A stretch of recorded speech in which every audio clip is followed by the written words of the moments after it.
On slow news days, you may read on business papers that managers are moaning about their HR departments, that it's not very useful, that they only focus on admin tasks and processes, which is partly true.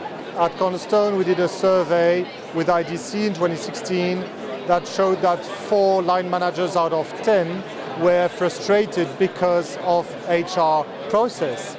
And a significant majority thought that one of the areas of improvement for HR was to become lean.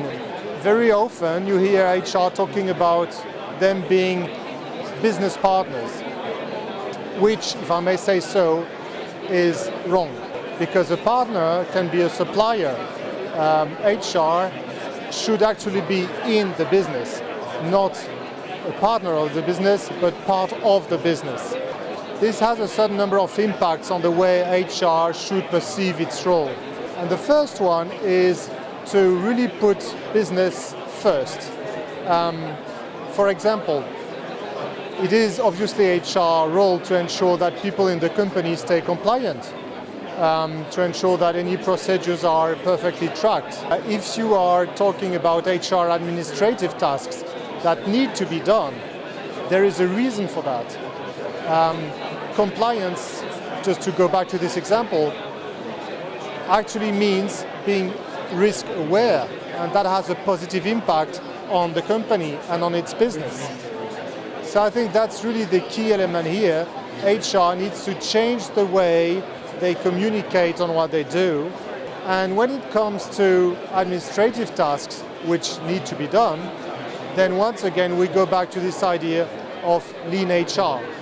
Whatever they do, they need to ensure that it does not take any time away from the business.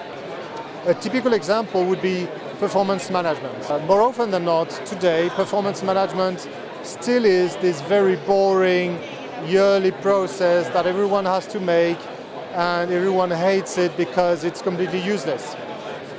But what if you were to make it useful?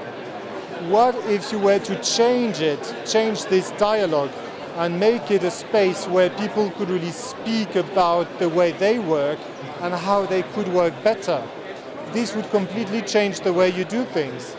And you could have separate conversations on helping people work better, having a more precise vision on the quality of people's work, and how you could compensate them in a way that is related to the quality of their work. So this would make what is today still a boring, useless process into something that really has a positive impact on the business.